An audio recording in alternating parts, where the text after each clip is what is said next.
So, I want to talk a little bit about discipleship over these next few weeks. Not that we're going to cover discipleship in 3 weeks, but it's just to start thinking about it and to start dipping. It's just something that's been going around, rattling around. Something I think there's a lot for us to dig into and to look at. I won't say too much now. I'm just going to dive straight into it. I want to turn to Luke chapter 10. If you have your Bibles with you, you can look at Luke chapter 10, starting in verse 38. Really, really famous story, all about Mary and Martha. Okay? So you probably know it well, but Luke chapter 10, verse 38, and it is on the screen as well. Okay. Now, as they went on their way, this is Jesus and the disciples, he entered a certain village where a woman named Martha welcomed him into her home. She had a sister named Mary, who sat at the Lord's feet and listened to what he was saying. But Martha was distracted by her many tasks, so she came to him and asked, "Lord, do you not care that my sister has left me to do all the work by myself? Tell her to help me." But the Lord answered her, "Martha, Martha, you are worried and distracted by many things. There is need of only one thing. Mary has chosen the better part, which will not be taken away from her." So it's a really well-known story. I'm sure you know the story well, and the danger is that it just sort of flows over the top of us and almost doesn't touch the sides. But let's just anchor into the details of the story. Jesus is visiting a town. Now we read in John chapter 11 and 12 all about the family of Lazarus and Mary and Martha, and they live in Bethany. We get that from John's gospel, but it's not mentioned in Luke's gospel. But we can kind of put it all together. And there's some similarities between the stories, which you might mention. You might remember I was sort of looking at a little bit before Easter. But Jesus turns up in town. It feels like it's a big do. And Martha's rushing around. Meanwhile, Mary is sitting at the feet of Jesus and learning from him. You know, they're in the lounge. They're having a good time. Mary's rushing around in the kitchen. Who knows that feeling? Stressing out a little bit. And she gets a bit cross and she comes, and you know the rest of the story. She comes and talks to Jesus. She says, "Come on, tell my sister to come and help me." And Jesus answers how he answers. We'll come to that in a little bit. Today I want to talk about, as I mentioned before, about being a disciple. What discipleship is all about. Disciple sounds like a kind of a weird religious word. I think the best translations that you can go for are something like student or apprentice. A disciple is a student. They're an apprentice of someone or something. I want to explore that a lot over these next three weeks. But perhaps we don't talk about ourselves as disciples very much. We tend to use other expressions like being a Christian. Are you a Christian? Is he a Christian? Is she a Christian? You know, how long have you been a Christian? We might use that expression. Do you be? That's not good English, is it? Are you? Do you be a Christian? If you're from the West Country or you're a pirate, that is perfect English. Arr. Not long now, apparently we're doing pirates for the light party thing in October, so really looking forward to that. Jacob has won massive kudos for choosing pirates as our theme this year. But when we talk about being a Christian, you know, what are we talking about? Is it a lifestyle choice? Is it kind of like a religious identity, like a badge, like something you put on an official form, you know, religion, Christian? Is it that sort of thing? Is it a tribe? Is it a set of philosophies or ideas? Is it a declaration about your ethics, your morals, the sort of things that you believe are true, your convictions? It's kind of a vague thing. I think it's used for all of those things. The other identifier we use a lot is I go to church. Well, he goes to church. What's up with her? Well, she goes to church. You know, it's this. I don't know what really more to say about that, but it's an odd thing, isn't it? Oh, he goes to church, you know. Again, if you say, I go to church, what does that say? Or is it, I go to Tesco's, I go to Sainsbury's. What does that mean? You know, it's kind of a weird thing. You can go to the gym, but, you know, it doesn't mean you actually can do any exercise there, you know. Or like, you know, I go to the gym, I stand in the lobby, I eat Mars bars. Haven't lost any weight so far, you know. And all these, I'm not knocking these things. They're all more or less, useful, more or less, and we kind of know what we mean, and they might touch on or tell part of the story. But within all these other ways that we might talk of ourselves, I really want to champion the idea that there's one that I think comes above them all and is over all of them, and we really must not lose this. However else you think about yourself as a Jesus follower, we've got to hang on to this. We're disciples. We're disciples. We're disciples. You might go to church, but there's no point going to church unless you're a disciple. You might identify as a Christian. You might write Christian on an official form or something like that, buy the T-shirt, wear the badge. But unless you are actually a disciple of Jesus, that stuff can be meaningless. So what is a disciple? Discipleship, I think, can very simply be summed up like this. Discipleship is the journey of being with Jesus to learn from Jesus how to be like Jesus. I'll say that again. Discipleship is the journey of being with Jesus to learn from Jesus how to be like Jesus. I'm going to be mentioning this book a lot, recommending it massively, Practicing the Way by John Mark Comer. And as you can see, the subtitle to that is something very similar, and he breaks it into three main sections. Be with Jesus, become like him, and do as he did. You see this progression, and when I'm not going to go over it all now, but if you've read the life of Jesus in the Gospels in the New Testament, you see that pattern in each one, how Jesus calls disciples and what's the thing he says to his disciples? The first thing, follow me. That's the first thing he says, absolutely right. Follow me. That's the thing. They stop what they're doing and they go on a journey. They follow him. They are with him. It's about being with him. They can't be, disciples by being like pen pals or get a correspondence course, download it on their iPad and work on it from home and tick the boxes. It's about being with Jesus. So they follow him so that they're physically with him. And then all the time they're learning from him. He's teaching them. We read that in so many places. And then he empowers them and commissions them to go and do the things that he does and did. So they then copy what he does. He teaches them and they do it.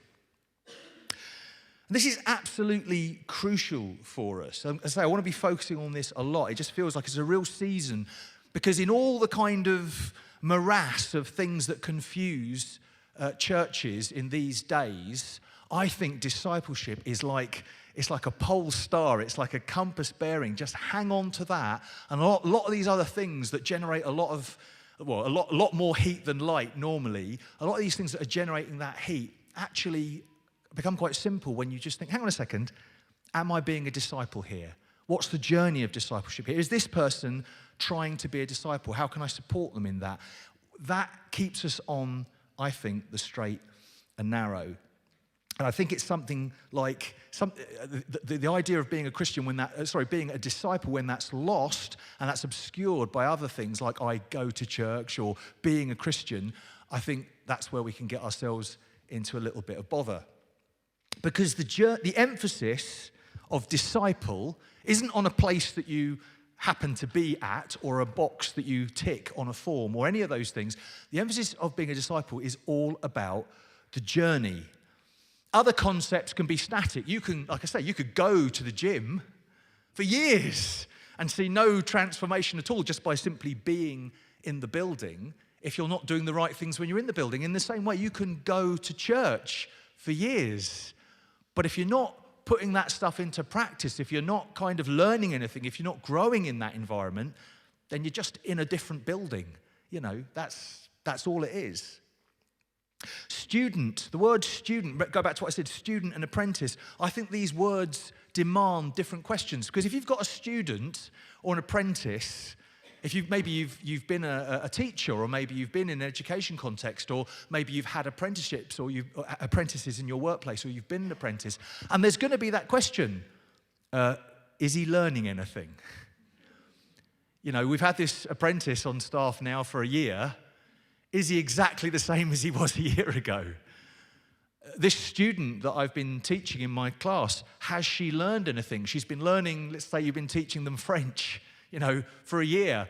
If they speak as much French as they do after a year that they did on day one, there's a problem. There's a problem either with the way the student is learning or the way that you're teaching, but there's a problem. That's what's brilliant about this idea of journey and discipleship and studentship and apprenticeship. It kind of demands those questions. Am I developing skills? Am I learning? Am I becoming more fluent? Am I becoming more able? Am I becoming more like my master, my teacher? Am I doing what they do and able to be what they are? And when I say, becoming like our teacher, obviously our teacher is Jesus, our master is Jesus. And straight away, your mind might be going naturally to the actions of Jesus. And there's a time and a place to talk about that. We'll be thinking, oh gosh, well, I haven't walked on water recently. I've really, really tried to turn water into wine. Believe me, every single time I've got a jug of water in front of me, I give it a go, because it's worth a go, isn't it? The old Jamie would have made a joke at this point. I'm not going to make that joke. Notice how my eyes are fixed in this direction, not looking. That's the old Jamie. So I'm putting on the new man. Hallelujah. That is a miracle. So we might naturally think of like the miracles of Jesus and suddenly feel a bit like, insecure and a bit useless as a disciple. But it's more than that. It's about integrity. It's about character. Did you ever work for a boss perhaps when you first came into the workplace? Or maybe you had a teacher when you were in the education system. A good one I'm talking about. We might have had bad ones. But if you've ever had a really good boss or a really good teacher who you got more than just the lesson from them. I was lucky, I think in my first couple of jobs, I worked with a couple of guys who were really professional. And the way that they did what they did, they were absolutely focused on quality. They had all sorts of other failings, but one thing that was really great was they were very professional, really focused on quality and doing a really excellent job. Everyone ever had a boss like that, or a teacher who inspired you to go the extra mile? So we're not just learning the skills from a person, we're also learning something of their character. It might be integrity, it might be professionalism in our sort of context. But this is what discipleship is all about. And in the context, you can read scads about this sort of stuff, and it's difficult to piece together exactly how, as with all ancient history, it's difficult to piece a lot of the details together. But the overall picture seems to be relatively uncontroversial. Back in the day, back in that first century context and around them, being a disciple was a huge honor. All kids kind of went to synagogue and learnt the scriptures to a certain degree, but only if you were the best of the best, the most gifted students. When a rabbi came along and said, "Follow me, be one of my disciples," would you be called? That was it meant you were the best of the best. It meant you were the absolute top of the class, A star. When a rabbi said, "Yeah, you follow me, you follow me." And the whole point of being a disciple was to follow your rabbi incredibly closely. The image I've sort of worked on to illustrate this. You see, Jesus is walking down a dusty road and the dust is kind of flowing out behind him. And there is this expression, "May you be covered in the dust of your rabbi." May you be covered in the dust of your rabbi. And the idea of that was you're following behind your teacher so closely that as they're kicking up the dust, walking along, you're like swallowing half of it, Even these days, you might see, if you go to an airport or something like that, you might see disciples of a rabbi following him into the toilet. In case he prays when he's in the toilet and prays a prayer that they need to learn, because this is a great thing to learn. They always want to learn from their rabbi. They might be praying something like, "Lord, thank you for giving us holes in our body which have purposes." And if you think that's a stupid prayer, wait till one of them doesn't work properly. You know what I mean?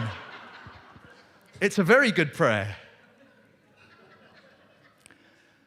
So even now, and certainly then, the idea was all about following your rabbi incredibly closely, be covered in the dust of your rabbi, learn their wisdom, learn how they think, learn how they pray, how they see the world, how they deal with challenges. And the goal of that, if you have been a disciple and you have studied diligently and you have learned from these incredibly wise people, the goal, if you were really excellent, so you were already the best of the best to be called to be a disciple, but if you really excelled yourself, you might be, promoted, called to be a rabbi yourself. Oh, wow. Exactly. Oh, wow. The very strongest and wisest and best and most learned of the disciples would become rabbis themselves. It was said that you take on the yoke of your rabbi, which is interesting given some of Jesus' comments about taking on your yoke. And then when you're a rabbi, guess what? You get to call your own disciples, and the journey starts again. So Mary and Martha. Back to Mary and Martha. It's a deep story.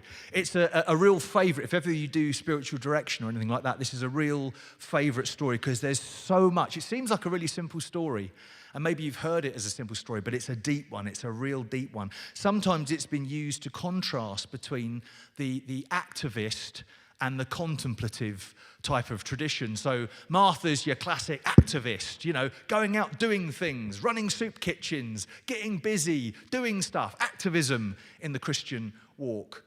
And Mary is sort of seen as, paradigmatic of the contemplative tradition. She's sitting there, she's listening, she's resting, she's praying, all that lovely stuff. I don't think that's quite it. I think creating this harsh contrast between the two isn't actually helpful. I think the two belong together.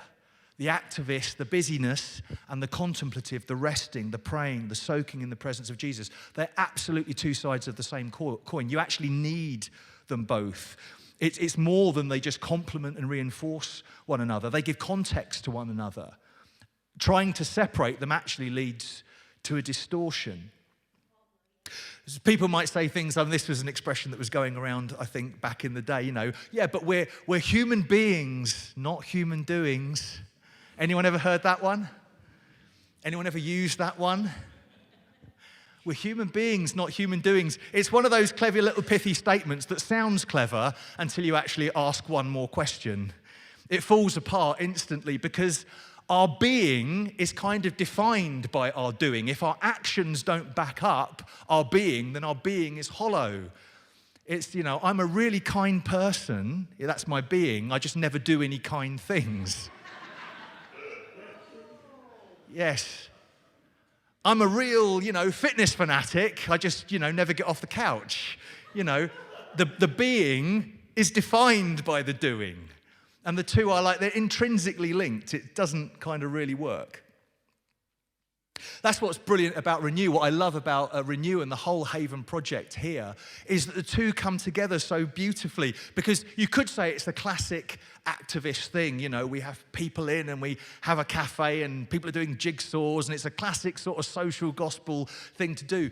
But the content, and if you ever hear Ruth Rice speak about this or read any of her books, the contemplative is actually the very core of the Renew experience. So much that she says she's had people say to her, well, we want to do the Renew thing. We want to have, people in for mental health and, do a few jigsaws and do some craft and have a cup of tea and have a nice chat, but we're not going to do the prayer space. And she's like, well, that's not Renew. You can't be part, because the prayer space, the meditative, the contemplative is the absolute heart and core and DNA and heartbeat of what Renew. People who do Renew, just nod your head so I know yes, thank you. Thank you very much. It's beautiful. And the beautiful thing is, and this happens in so many occasions, people might come along and go, gee, I just want to have a cup of tea. And, and then we go off and we do our prayer space bit. And you might say to people, oh, do you want to come and join in? And maybe the first couple of times they're like, yeah, no, I'm not bothered. I guarantee you, a year later, most of the people that come want to be part of that contemplative center and heart because they just feel it. It's not a heavy kind of proselytizing, you must come and hear the gospel. It's just, we're just going to withdraw into this space and just spend some quiet moments in the presence of Jesus. It's so attractive. It's like Jesus says, when I'm lifted up, I'll draw all people to him. The aroma of his presence. People just love it. It's so simple. It's beautiful. I'm going off on a huge tangent. Back to Martha. Martha.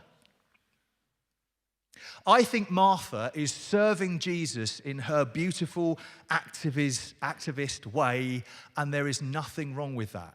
To read this story and say, oh yeah, the idea is we should just all sit down and do nothing, I think is the wrong conclusion to draw from this. There's nothing wrong specifically with what Martha is doing in terms of she's trying to be a good host. Who loves hospitality? Who loves being a good host? Who likes going to visit someone's house who is a good host? That's even better. But it's lovely and it's brilliant that she wants to be a good host and she wants to care for people. I think you really get this in Jesus's, and this is in the original language. He says, Martha, Martha. That repetition of her name is in the original. And that is a term of huge affection and endearment. That repetition of someone's name is a really lovely thing. In fact, some translations that are more dynamic, they translate it, my dear Martha, or Martha, my dear friend, because that's what that repetition means. Martha, my dear friend. Martha, Martha. It's not Martha, Martha. If you hear that voice, that's the wrong voice. Martha, Martha. Maybe you had that when you were growing up. Ian. Probably 3 times. Ian. It really needs to be 3, doesn't it? No, Martha, Martha. See, I'm picking on Ian today. That's good, isn't it? Well, I can pick on you if you like. You're next. So there's real affection. There's no rebuke in what Jesus says. I think the problem with what Martha is doing is simply, it's very simple and it's obvious in the text. She has become, as Jesus says, you have become worried and distracted. That's the NRSV. The ESV says you've become anxious and troubled. The NIV says worried and upset. A lot of you might have that translation. But that's the point. She's become anxious. She's become upset. She's become troubled. She's become worried. She's lost her peace. It's not the doing that's the problem. It's the fact that she's lost her peace. Who's ever done that? She's become performance-focused. Sometimes we have that stress during warm-up, as the band, it's like, oh my goodness, this isn't working and everything's gone wrong. And, you can become performance-focused. I really want to cook a fabulous meal. We've got Jesus here, and all the disciples and perhaps all the community around have come in and I'm the hostess with the mostess and I really want to put on a good show, and that's become the thing. Hasn't it? That's when the ego, it's not perhaps a very nice thing to say, but we've all got an ego, and it's really important to kind of recognize when our ego is talking, especially when you have any responsibility, when you're trying to do something and the ego says, I really want to look good, I really want to do a good thing. And, it's lovely to want to do a good thing because you want to serve and bless others, but that's a fine line, isn't it? And we all stumble over that line sometimes. I just really want this to be successful. I really want to perform well. I don't want to embarrass myself. Kind of lost sight of what's important. The ego has taken over. So that's the first problem. It's her heart. She's lost her peace. And Jesus is saying, you've lost your peace here. It's not wrong that you want to put on some nice food and host everyone, but if it costs you your peace, that's a problem. I've had that conversation with people several times when they're serving in different ministries, and you can tell there's like, but this is happening and that's happening. It's like, hang on. You've lost your peace. You've fallen out with this person. Something's gone wrong. Let's just stop there. The first thing to do, take a deep breath, get back to having the right heart, get your peace back, and then we'll work on the actual technical problem that's going on here. Like I often say, like I've had, staff meetings and leaders meetings, it's like everyone loves everyone. Remember, everyone loves everyone. Let's start there. Everyone, now this has happened, something's gone wrong. We've trod on one another's toes, unfortunately. Stop. Everyone loves everyone, don't they? Excellent. Now we start from there. Now we go back. Now we can solve the problem. So that's the first thing. She needs her peace back. And the second thing is that has perhaps led her to get frustrated with Mary. Mary's doing that contemplative thing. She's sitting at the feet of Jesus. And again, that's always the risk for the activist mind, is to think that the things that you're doing are the important thing. But we've got to get this done. We've got to do the thing. And prayer's all very good. Again, those lovely expressions that we heard back in the day, like, they're so heavenly minded, they're no earthly good, and all that stuff. And yeah, you know, kind of get it. I get what people's trying to say. But trying to split those two apart is a really false dichotomy. We don't want to do that. The activist mind will often look at the contemplative and say, what are they doing? Come on, there's jobs to be done. And the contemplative has its problems as well. They can get into that place of not actually seeing the connection between action and doing and character forming and becoming and being, which is what we're talking about on this journey of discipleship. So that's Martha. That's what's going on with her. Now, Mary, more briefly. This is the key, the absolute key thing that you must take away from this. Mary, and it's very clear in the language, is sitting at the feet of Jesus. That is not there to say there weren't enough chairs. That is not included in the text because Mary was sitting at the feet of Jesus. They didn't have enough chairs and she didn't mind sitting on the floor because she was young and she didn't make a noise when she got up. Like, if you notice, as you get older, you make noise when you get... No, kids sit on the floor, adults get the chairs. It wasn't that. There is not a single wasted word in Scripture. We are told that she was sitting at the feet of Jesus for a reason, because sitting at the feet of a rabbi is the posture of a disciple. That's what disciples do. We've got a perfect example in one of the most famous disciples, a chap called Paul. You've probably heard of him. In Acts 22, he says, I am a Jew born in Tarsus in Cilicia, but brought up in this city at the feet of Gamaliel. Gamaliel was his rabbi. And then it explains, educated strictly according to our ancestral law, being zealous for God, just as all of you are today. Paul is saying he was educated at the feet of Gamaliel. That is his way. It's an idiom of saying, I was a disciple of Gamaliel. Sitting at the feet of a rabbi is what a disciple does. Mary, as you might guess from the name, is a woman.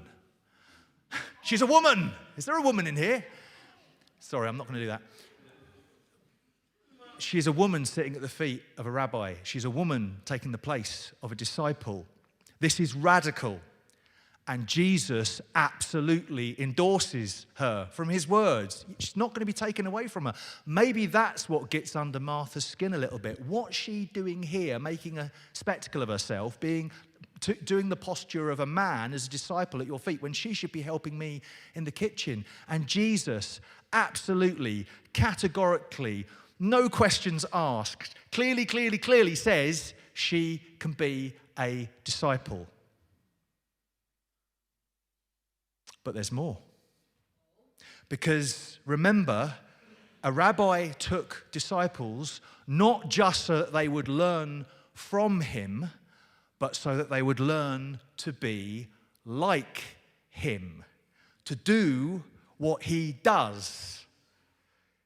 Rabbis take disciples and train them, so hopefully that one day they will become rabbis and call their own students, their own disciples, their own apprentices. So Mary sitting there isn't just about her being a student, it's about Mary learning to be a teacher. A teacher. This is part of the radical kingdom announcement that dissolves all the old orders and barriers and boundaries and divisions. It's absolutely baked in throughout the whole New Testament. And, we talk about there is no Greek, there is no Gentile, there is no Jew, there is no woman, there is no man, there is no slave, there is no free, all those beautiful things in Galatians and right the way through. All of these old divisions are dissolved in the kingdom light. And some people will drag out poor old Paul and what he wrote in 1 Timothy 2:11 and say, well, there you are, says it in black and white. Rob it of all of its context and say that women can't teach. Thank you very much. It is rubbish. Any part of the Bible robbed of its context can be made to say pretty much anything. We've had people get very angry here. I remember Nick was preaching once and he mentioned that his wife Hannah would be talking the next week, and someone stormed out in disgust and had a right go at him. Well, if you're going to get angry about what Paul writes in 1 Timothy 2:11, why aren't you getting angry about what Jesus does in Luke 10? Get angry about that, mate, and get angry with Jesus about it. Because that's what Jesus does. Got to understand the context, and we can dive into 1 Timothy 2:11. In fact, I have dived into 1 Timothy 2:11 many times, and that can be explained in context as well. It takes a bit of study, but it's there. The conclusion of what I'm trying to say today is that everyone is invited to be a disciple. That's what's amazingly striking.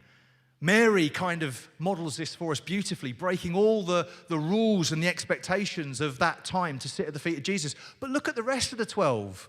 They were not the best of the best. That's why they jumped up so quickly to follow Jesus. Wow, what a privilege, what an honor. They were certainly not the best of the best. Just read the Gospels, you know. They were ordinary people like you and me, and everyone is invited to be a disciple, irrespective of qualifications, of background, of education, of moral performance, or any other criteria that religion tends to fixate upon. All the external markers that we get so bent out of shape about when the Lord judges the heart. So simple. I'm going to invite the band to start coming, getting plugged in again, just as I come to a close here. Discipleship asks a very simple question. Discipleship asks a very simple question. Who are you following? Who are you trying to follow? Thanks very much, Jill. Don't just shout out for a minute, okay? I know you do. Should we talk about it afterwards? Not right now, though. Who are you trying to follow?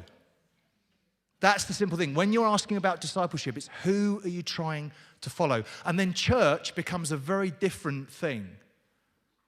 Becomes a very different thing. It stops being a club where we worry about whether I'm good enough to be in the club or whether you're good enough to be in the club or that person's okay to be in the club. It stops being that. Church becomes a community where we just look and say, we're all disciples, aren't we? We're all on the journey. We're all trying to get somewhere. And do you know what? The journey is going to look different because guess what? We're starting from different places. We're carrying different burdens. You know, it's all very well for me walking my path, but this person is walking a very different path, starting from a different place, carrying different burdens. So maybe worrying about whether they're good enough, bad enough, blah, blah, blah, that's just not the issue. Maybe it's just about helping my brother, my sister along the way. Yes, tough, isn't it? Maybe we can help one another. Maybe we can walk together for a bit. Maybe I can perhaps help you carry some of your burdens rather than trip you up and kick you over and see you tumble. Isn't that kind of the community we want to be part of? Community of disciples, walking together, helping one another, loving one another as we try more and more to be covered in the dust of our Rabbi Jesus. Amen.